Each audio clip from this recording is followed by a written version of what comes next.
नाज़रीन, MMQ news में आपका इस्तकबाल है। कांग्रेस पार्टी लीडर फेरोज़ खान ने लगाया MIM पार्टी पर इल्ज़ाम।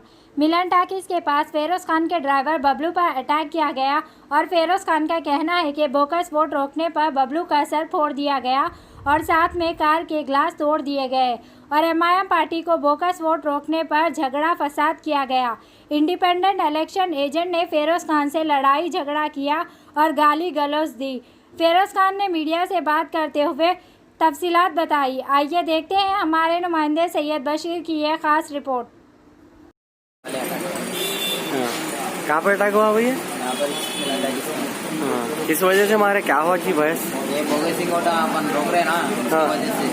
आप कौन है फिरोज भाई का? मैं ड्राइवर हूँ, मैनेजर भाई का ड्राइवर। तो और कुछ नुकसान हुआ? मेरा भाई आइस लगा हाँ, और कुछ नुकसान हुआ दूसरों को या गाड़ी वाड़ी को? मेरे को गाड़ी है तो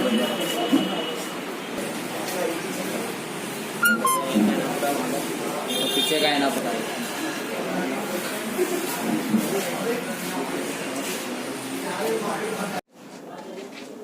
पोलिंग डे फिर से एक टाइम MIM जो बोकस वोटों के ऊपर अपनी क़यादत कायम करती, फिर से अपना रंग दिखा दिया। आज 2 बजे से फिर से बोकसिंग स्टार्ट करे और मैं, मेरा छोटा भाई, मेरी पूरी टीम जब इनको रोकना चाहिए, ये लोग बोखलाहट का शिकार बन गए। विजयनगर कॉलोनी खुसूसी और रेड हिल्स इनके हाथ से जारी और इनकी बोकसिंग का जो नक्शा डालते हैं ये लोग, ये नहीं बैठ रहा। तो बात को डाइवर्ट करना और डाइवर्ट करना बोलते हैं इन लोगों के ऊपर अटैक करना। 3:50 को पहला अटैक होता मरजान होटल के पास, विजयनगर चौरस्ता। हमारे छोटे भाई राशिद के ऊपर गाड़ी को पूरा तोड़ा जाता, हॉकी स्टिकों से, बेसबॉल बैटों से, बंडों से, जिसमें हमारा बबलू ड्राइवर का सर फूट जाता। और उसके बाद जब हम जांच पड़ताल करते तो उसमें नाम आते रऊफ़, शिराज, सरफराज, असलम, फैज़ान, फरीद, ओवैसी, असदुद्दीन का रिश्तेदार। फिर से बोल रहा हूँ, फरीद ओवैसी। और उसके बाद में वसीम, इन्हें एक राउडी शीटर है। 20 मिनट के बाद रियान होटल मल्लापल्ली पे अटैक होता फिरोज़ खान पे। अतराफ से आते और गाड़ी के ऊपर बंडे मारते, आप पूरी गाड़ी तबाह हो जाती। और इसके अंदर जो लोग हैं उसके भी नाम आ गए हमारे पास। और 45 मिनट के बाद फिर से एक टाइम मेस्को बूथ, जहाँ पर बाजू के एक मस्जिद है, वो मस्जिद को एक प्लेटफॉर्म के वैसा यूज़ कर रहे थे ये MIM वाले। वहाँ पे बैठ के, जहाँ पे अल्लाह का जिक्र होता, वहाँ पे बैठ के बोकसिंग वोट कर रहे थे। और वहाँ पे वो मस्जिद में हम घुस गए तो वो मस्जिद छोड़ के भाग गए। उसके बाद में मेरा छोटा भाई राशिद खान एंड मेरा सरगर्म कारकुन उस्मान खान पे अटैक करते, उनकी भी गाड़ी पूरी डैमेज कर देते आप। और आती रिपोर्ट कि उसके अंदर बरकत है, हुसैन है, अहमद है, रहमत है, मन्नान है, बाबा भाई है और अदर्स। जब भी मैं बोलता हूँ बोकस वोट है, तो 2009 में मैं जब हारा था 10% 20% माने मेरी बात। 2014 में हारा था तो जब 50% माने, 2018 जब मैं हारा तो 100% जान लिया, और आज पूरी दुनिया जानती है असदुद्दीन ओवैसी बोकस वोटों के ऊपर जीतते आप। अरे ऐसी पार्टी है आपकी, ऐसी नंगी पार्टी है आपकी, आपके पास मैनिफेस्टो नहीं है, आपके पास डेवलपमेंट बजट नहीं है, आपके पास नेक्स्ट विजन नहीं है, खाली आके सेजान डाल लेना, दीवाना बकवा करना आप। क्योंकि आपको मालूम बोकस वोटों से मैं चुनाव जीतता हूं, राउडीज़म से जीतता हूं। और जब मैं कई लोगों से पूछा तो मेरे को मालूम है कि एमआईएम पार्टी बोकस वोटों से जीतती है, आप कई को उनकी मदद करते।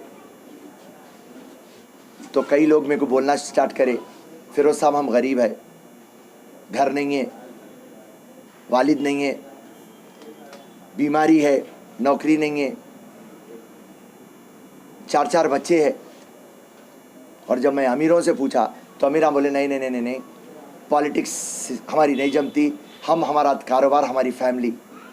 तो अमीर लोग सियासत में एंट्री करना नहीं चाहते, गरीब आम मजबूर है, और इसका फ़ायदा असदुद्दीन उठा रहे हैं। और बड़ा एक प्रोजेक्शन देते आप करते क्या? सिक्के के 2 चेहरे हैं, एक बीजेपी और दूसरा एमआईएम। बीजेपी क्या करती? असदुद्दीन को गालियां देती, तो पूरे हिंदुआ इकट्ठा हो जाते। असदुद्दीन नरेंद्र मोदी को गालियां देता, पूरे मुसलमान इकट्ठा हो जाते। हर एक स्टेट पे जाते आप, जैसा बिहार गए, 5 मुसलमानों को आप जिताए, 12 मुसलमानों को आप हरा दिए। आप किसका फ़ायदा कराए? बीजेपी पार्टी, नरेंद्र मोदी, अमित शाह का फ़ायदा कराए आप। आज मैं आवाम के सामने एक बात रखना चाहता हूँ, ज़रा ये बात के ऊपर आप तवज्जो दीजिए। पार्लियामेंट में 543 एमपीज़ है, एक ही एमपी इतना बकवा करता। नरेंद्र मोदी और अमित शाह चाहे तो असदुद्दीन को 4 दिन में फिनिश कर दे सकते, क्योंकि इन लोगों के पास लपड़े हैं। जो किराए के घर में थे आज 600 करोड़ के घर में रहते, और जो गरीब बच्ची को चाय और बिस्किट के ऊपर शादी कर दो बोलते, वो अगर इनके घर में शादी हुई तो 100 करोड़ की होती। तो इनके पास घपले हैं। नरेंद्र मोदी और अमित शाह चाहे एक दिन के अंदर सीबीआई इंक्वायरी डाल देते, वो भी वक्फ बोर्ड के लैंडों में, और दूसरे भी केस आए, इनकम टैक्स का रेट डाल देते, एनफोर्समेंट का रेट डाल देते, ईडी जिसको बोलते आप। अकबरुद्दीन के केसा ट्रायल पे चला देते और अकबरुद्दीन को सजा हो जाती। आप अब तक आप समझिए बात को। असदुद्दीन ओवैसी जो पार्लियामेंट में बात करता, वो सिर्फ नरेंद्र मोदी से टाई अप है उसको। वहां पे नरेंद्र मोदी से टाई अप रख लिए, यहाँ पे केसीआर से रख लिए। ये इक्वेशन और डेवलपमेंट जीरो। आज हैदराबाद ब्लैक लिस्टेड में क्यों है? राइट साइड देखिए, hitech city, international airport, pharma city, film city, Gachibowli, Madhavpur, हर एरिया डेवलप हो रहा। ओल्ड सिटी क्यों नहीं हो रहा? ब्लैक लिस्टेड क्यों है? अरे आप गए तो क्रेडिट कार्ड नहीं देते ओल्ड सिटी में, गाड़ी का फाइनेंस नहीं मिलता आपको, और क्या डेवलप करें आप ओल्ड सिटी? आप मूसी रिवर नहीं कर सके, उस्मानिया नहीं कर सके, आप मेट्रो रेलवे नहीं ला सके। उसके लिए आप मालूम आपको, हम अनपढ़ है, हम जाहिल है, हम गरीब है। मैनिफेस्टो कहीं को मैनिफेस्टो बताए तो प्रूफ मिल जाता ना। इनके वालिद साहब सिखा के गए थे, देख रहे बेटा, स्टेज पे जाना, पब्लिक को तैश में लाना, वादे नहीं करना, फिर वहां से निकल जाना। कौन सी भी पार्टी को सपोर्ट करना, सीएम से अपने कामा करवा लेना, मगर कैबिनेट में नहीं आना, मिनिस्ट्री नहीं लेना, उनके हिस्सेदार नहीं बनना, खाली उनके दोस्त बनना। अब इलेक्शन में नया ड्रामा क्या करे? केटीआर वहाँ से बोलता असदुद्दीन के साथ हमारा टाई अपिश नहीं है, वहाँ से असदुद्दीन बोलता केसीआर से मेरा टाई अपिश नहीं है। दोनों का ड्रामा। ये ड्रामा कैसा है मालूम?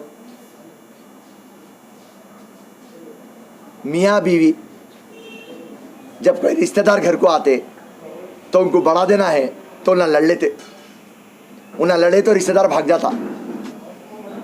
यही असदुद्दीन केसीआर खीर है तो मैं उसकी शक्कर बोला, अगर से मैं शीरखुरमा तो केसीआर मेरी शक्कर बोला। शक्कर और दूध इतनी जल्दी अलग हो गया। एक नंबर के नाटकबाज, ड्रामाबाज, नंगी पार्टी, बट्टेबाज पार्टी है ये एमआईएम। और आज जो हमारे पे अटैक हुए, इससे और हमारी हिम्मत बढ़ गई। आज 4 अटैक हुए, आप 40 कर लो, हमारा जज्बा कम नहीं होगा। हम फेयर, फ्री, ट्रांसपेरेंट इलेक्शन जब तक नहीं लाएंगे अमल में, हम चैन से जीने वाले नहीं हैं। सेफ डेमोक्रेसी हमारा नारा है। और जो भी हमारे को अटैक करे, हम बराबर उनको क्रिमिनल केसों में बुक करवा रहे हैं, उनको जेल को भिजा रहे हैं। और जिसके भी राउडी शीटराम बंद हुए, मैं उसके राउडी शीटराम बराबर खुला रहा हूँ। जय हिंद।